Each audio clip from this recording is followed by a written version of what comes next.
Welcome everyone to Symphony Tacoma's Simply Symphonic virtual concert. We're so excited to bring this concert to your classrooms and homes. My name is Jim Brown, and I'll be your host for today's show. I know that you're all here for the music, so let's get started. Here are your Symphony Tacoma musicians performing Ruslan and Ludmilla by Glinka as a virtual orchestra. Each of these musicians recorded their individual parts at home, and then our recording tech, JD, put them all together for us. Let's take a listen.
In the next few videos, we will introduce a musician from each of the instrument families of the symphony. As many of you already know, those families are the strings, winds, brass, and percussion. First up is Rachel Nesvig, representing the string family with her violin. Hi, my name is Rachel Nesvig and I play the violin in Symphony Tacoma. There are 4 main string instruments in the string family: the violin, which is what I play, and then a slightly bigger instrument called the viola. It's also still played under the chin. Then next up, we have the cello. Has this low C string. Woo, super low and cool. And then the lowest of them all, I don't have one with me because it's so big. It's the string bass, or the double bass. And it's one of my favorite instruments ever. There's also the harp, which I also don't have. But the main 4 instruments, the violin, viola, cello, and bass, make up a string orchestra. You may be wondering why they're called string instruments. Well, it's because they're made out of strings. This is my viola, and you can make a sound by plucking or using a bow. There's horsehair here, and when you put the bow across the string, it makes that sound. Here are a couple examples of classical violin music. I'll give a slow one and then a fast one.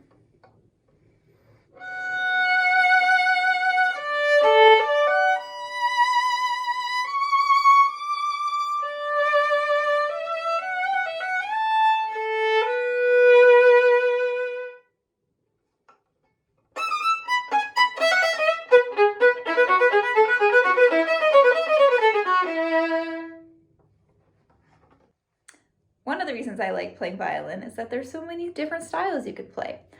Pop, folk, fiddle, jazz, classical, hard rock. I play sometimes with Seattle Rock Orchestra, where I get to plug my violin in to an amp and then use distortion pedals. So I'm just... So I sound like an electric guitar, which is really fun. And you can play jazz and blues.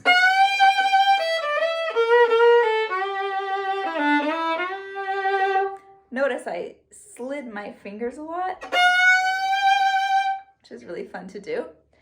And you can play really aggressive rock music too.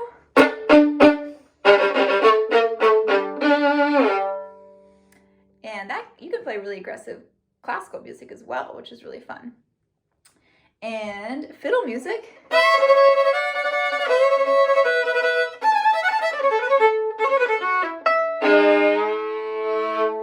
That's also really fun. I've gotten to play with a lot of different pop and rock artists as backup strings, which is such a blast. And yeah, there's just lots of different techniques to use. So different styles, but you can also play your instrument pizzicato and colegno and chops, where you kind of stop your bow, make that crunchy sound. Kind of sounds like a percussion instrument. And lots of glisses, which is in classical music too. And yeah, there's just so many fun ways of playing the violin and all string instruments. I hope that you can come to one of our Symphony Tacoma concerts and check out the string section. Thanks, bye. Wow, Rachel really made playing the violin seem like a lot of fun. It was so cool to hear all the things the violin can do. Next up is Craig Ryan. He's our representative from the woodwind family. Craig is the principal clarinetist with Symphony Tacoma. Hi, my name is Craig and I play clarinet with Symphony Tacoma. I'm going to tell you about the clarinet today and I'm going to play a little bit for you, but the first thing I'm going to do is show you how we make a sound on the clarinet. The clarinet has a reed which goes on the mouthpiece, which of course goes in your mouth, and the reed is held onto the mouthpiece by a thing called a ligature. And when we start people playing the clarinet when they're young, we have them take the clarinet off and hold it and put it in their mouth and make this sound that's kind of like a duck. And then we get them to play the same thing, but with the instrument. Like that. One of the reasons I like playing the clarinet is because it has a really dark, mellow sound. Here's what I like to play when I want to hear a dark, mellow sound.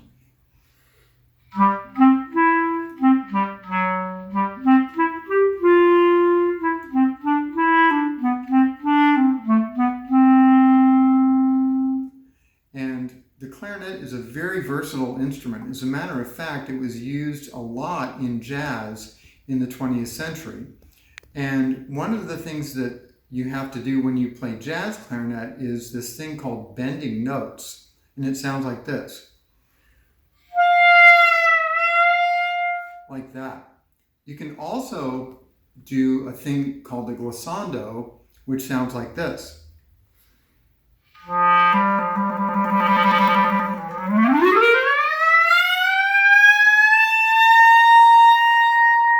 And that's a lot of fun, and it's always fun to play that piece with the orchestra. I hope you've enjoyed learning a little bit about the clarinet today, and thank you very much for listening. Did you hear how Craig could bend those pitches? It's amazing all the different sounds these instruments can make. Moving on from the woodwinds, we now have Judson Scott from the Symphony Tacoma trumpet section. He is our spokesperson for the Symphony Tacoma brass section. You get a special sneak peek into Dr. Scott's trumpet dungeon.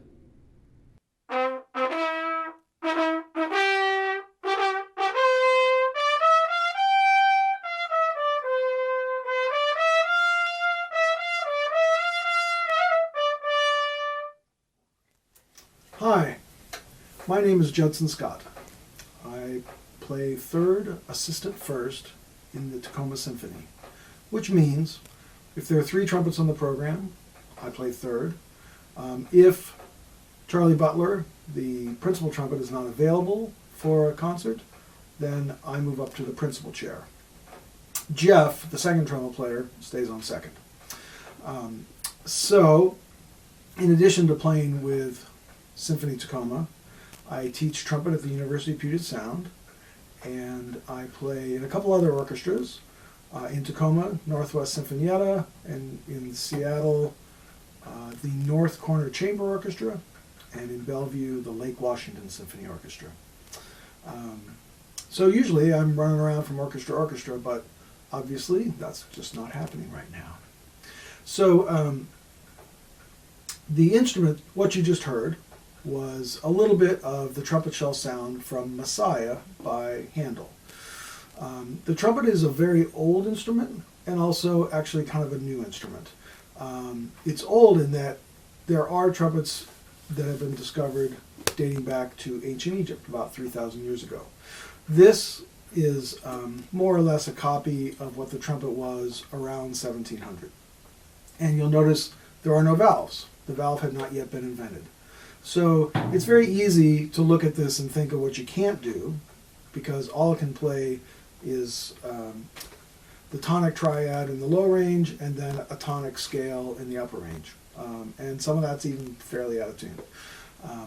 So it's easy to think about what it can't do. However, this instrument is specifically exactly what the composers wrote for at the time. So Bach and Handel, they wrote for that barky, fanfare-like low register, but then the beautiful singing upper register. And there's actually no modern instrument that does both of those as well as the natural trumpet does.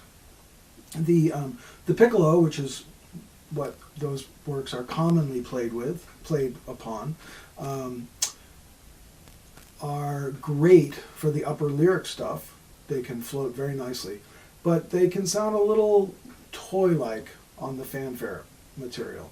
And the B-flat trumpet or C orchestral trumpet that commonly get played are great on the fanfare stuff and can be a little touchy on the lyric upper register stuff. So it's easy to think about what this instrument can't do, just like it's easy to think about what we can't do right now during COVID. However, this instrument offers specific advantages or opportunities, and I would say the same thing is true right now during COVID, when there's so much we can't do, but it is a chance to do some things that you may not have had time to do, or perhaps even the inclination to do otherwise.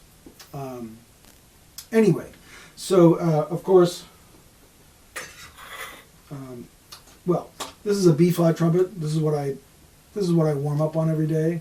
I don't perform on it as much as I do my C trumpet, but this is sort of the bread and butter for any trumpet player. It's the one that you would see in high school, especially. The C trumpet, this is what I play most of the time if I'm performing. They're very similar instruments.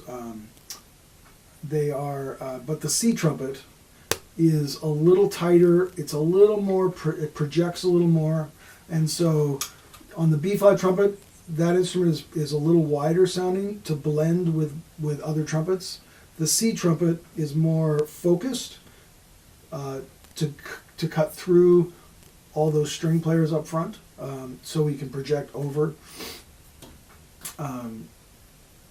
So that's sort of the thought behind it.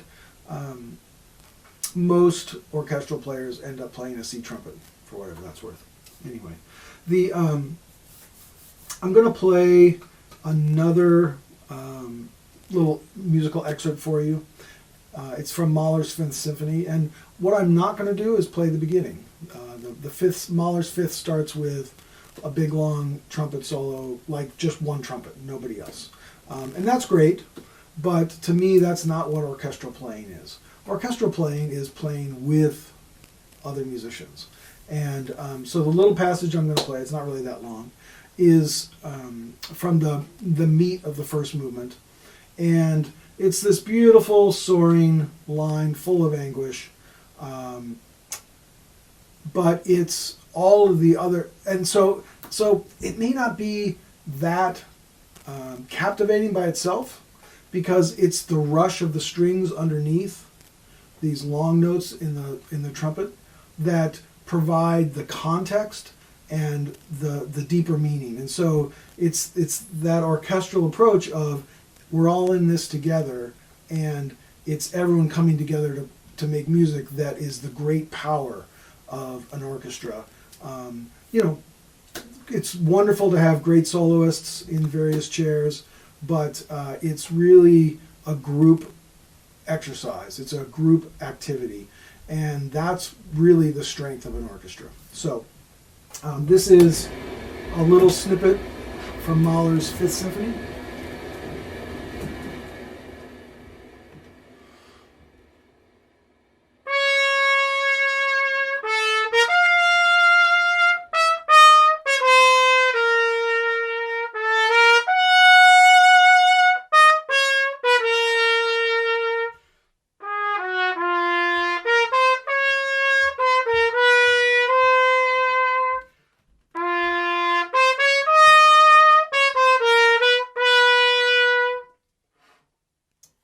So I encourage you to look up that piece and listen for that lick and hear how the strings, which you are not hearing right now, add so much to that excerpt. Anyway, it's been a pleasure to talk to you today. I hope you're all well. Our next special guest is Matt Drum. And you're not going to believe this, but Matt Drum plays the drums. He's the principal timpanist with Symphony Tacoma, and he's going to show off the timpani for you. Hi, my name is Matt Drum, and I am the principal timpanist in Symphony Tacoma. And so primarily in the orchestra I play timpani, which are these drums, sometimes known as kettle drums. We're part of the percussion family, and percussion family is anything that you hit, basically. Sometimes we shake things, sometimes we scrape them, but most of you hit them or strike them to get the sound. And so these drums, we strike the head, and they resonate, and that gives us our sound. And now I am going to play a little something for you. This is from a piece called the Martin Concerto for 7 winds, and there's a little timpani solo that happens later on in it. So here that goes.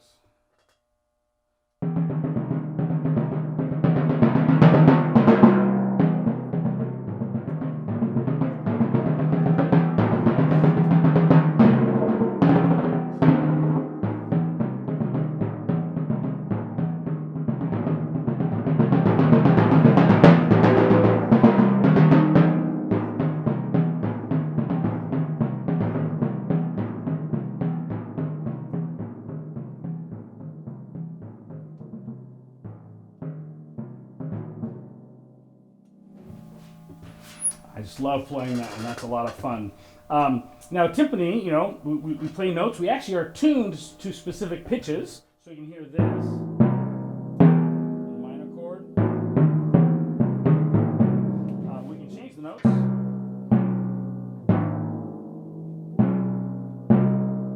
can get really low notes, even down here.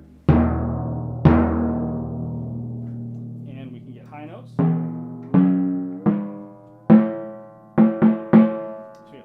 We have more than an octave of notes, and one really cool technique that we can do, because we have pedals, which you can't really see in the video, but we have these pedals, and we can change the pitch while we play. It's called a glissando, and we can do it while rolling like I did. Or we can just hit it and let it slide.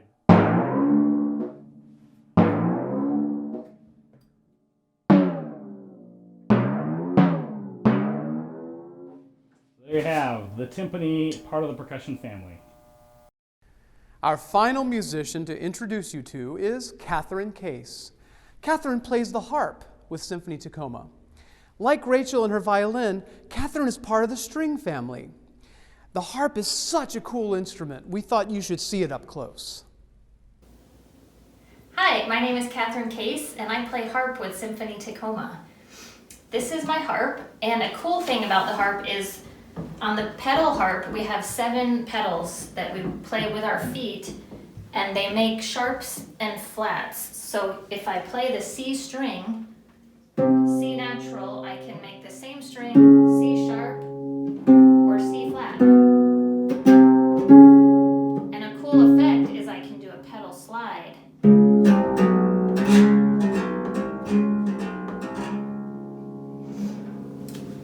So, and this is a piece, I'll play an excerpt from a piece called Scintillation by Carlos Salcedo, who was a famous harpist and composer. And this piece features glissandos. I just strum the strings and I change the harmonies just using my feet with the pedals. So watch for my feet action on this excerpt.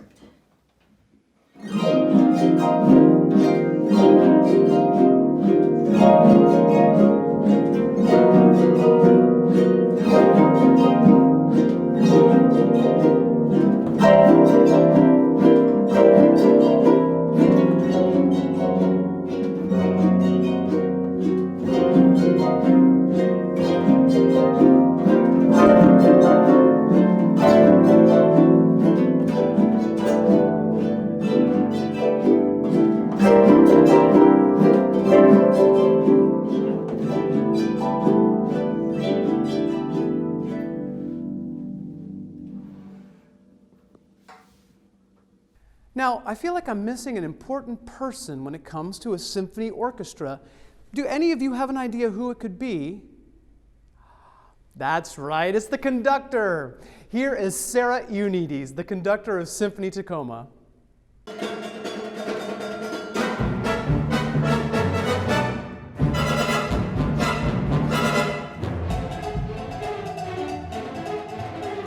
Hello, my name is Sarah Ioannides and I'm the conductor of Symphony Tacoma. We've asked a few 5th graders what they would like to know about a conductor.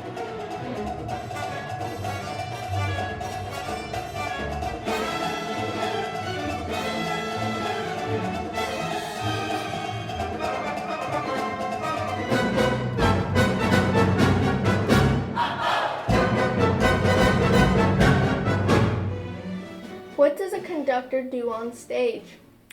A conductor leads the orchestra through the music with gestures made by their arms.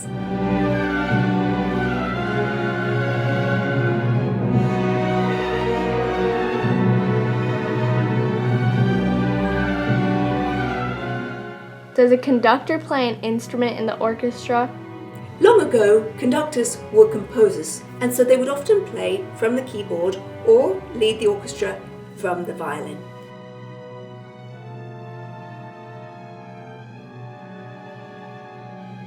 So if the conductor doesn't play any music, what are they doing there? It's helpful to have a visual cue so that they can play together at the same time.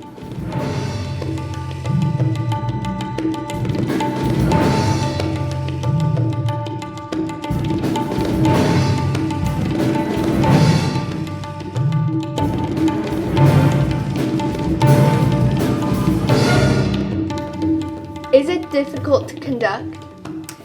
Conducting is an art form, just like any other art form. Learning an instrument or learning how to dance, you have to work really hard to master any skill.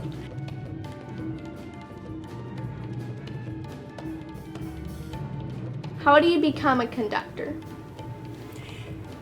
To become a conductor, you need to read music, you need to have a very good listening ear, and the most important thing is to have an interest and passion for music.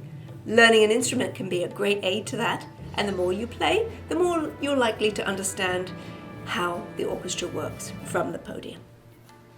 What's your favorite thing about conducting? What's really exciting is to commission new works by young composers.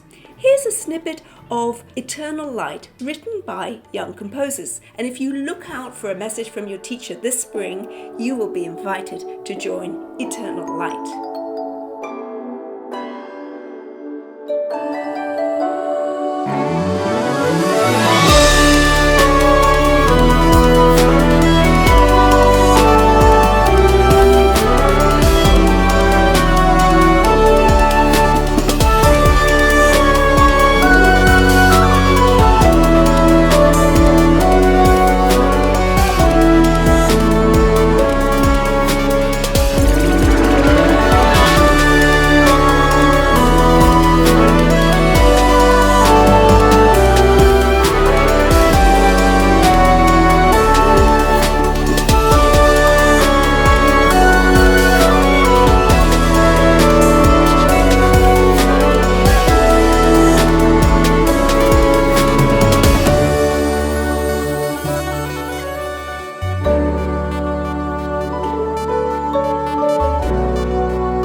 Thank you for listening, and we look forward to seeing you in person with Symphony Tacoma. It's time to put all of these instrument families back together, and for our conductor, Sarah Ioannides, to lead the orchestra in a short performance of Scheherazade. Here's the story. The king lay awake and listened with awe as Scheherazade told her first story. At the end of 1,001 nights and 1,000 stories, Scheherazade told the king that she had no more tales to tell him. During these 1,001 nights, the king had fallen in love with Scheherazade. He spared her life and made her his queen. Please enjoy this selection from Scheherazade by Rimsky-Korsakov and performed by Symphony Tacoma with conductor Sarah Ioannides.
Thanks so much for joining us today.